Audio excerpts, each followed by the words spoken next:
So enough of that. Now we're presently in the talks with the province of Ontario under our official plan review. We want to reduce our rural land severances, and those of you that have land, from 5 acres to 2. The province are cutting our budget every year. They told us that for at least another 5 years. It's not fair for you and I to pick that up. They're cutting it. Hey, that's not your fault. It's not my fault either. None of our faults. So by having the reduction in rural lands from 5 acres to 2, we will have more rural properties available, and we're collecting taxes anywhere from 5 to 6,000. That, we believe, will help sustain this balanced budget for a few years, and then we'll look at something else. So it's well established, and we think we're going to get it. There's myself and the lead council, and we think we're going to get an answer by January. The working copy is present. We had to fight on it a little bit with our staff in the last few weeks.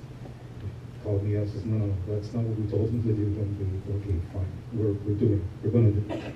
So it looks promising, but we do have the province to deal with as well. And so the lot reduction will help bridge this gap, and the inflationary rate is the best I can support, and your roads are still going to be done at today's rates.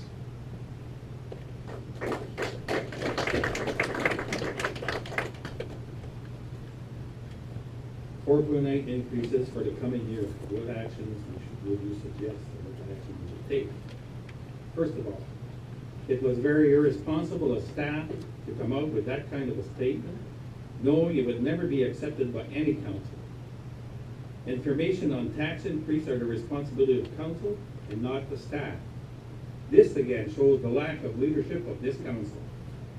Each committee of council shall be given the task of working with staff with a figure determined by council, which should never be more than the cost of living. It's time the city started living within its means. If there had to be tax increases more than the cost of living, the city should be looking at reserves to make up the difference. That's what they're there for. The restructuring of administration and operation should be immediately started so that in 4 years' time it could be completed. It's a common practice in all the businesses I've led in my career, every 8, 9, or 10 years. Staff has taken the leadership role too often because of the lack of it by that council.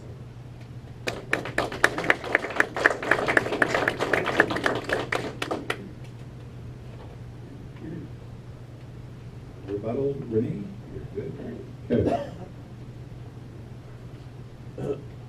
Just like to first agree with Mr. Vidal, it is a big problem with the tail wagging the dog down at Tom Davies Square. Although I do take exemption with, all the incumbents who are running are against the 4.9% tax increase proposed by staff. The staff proposed it to meet the needs of council. The issue is not that one problem. It's over the last couple of years how they've been voting the demands for making the projects they want. That's why taxes go up.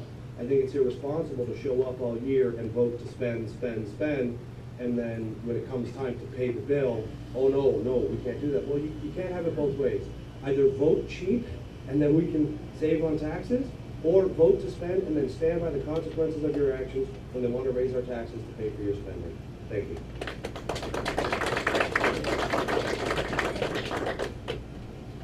Thank you very much. I would caution everyone here on debt and financing, and especially on issues that are really, we want roads. We want that. We want our drainage to be done. But it's not an emergency. If we do fall under a catastrophe like happened to Godrich a few years ago, we all through our association of municipalities in Ontario that I'm representing, there's only 42 in Ontario. I came in second this year on the 6th position. And we helped them out. If you're under a emergency situation, well then fine, borrow as the less time as possible to the cheapest rate you can. But aside from that, I don't think it's the way to go. You pay as you go policy, a bit similar to the way Mississauga has done with the Hazel McCalvey, with the old mayor. She's done that for many, many years, and I do support her way of thinking on it.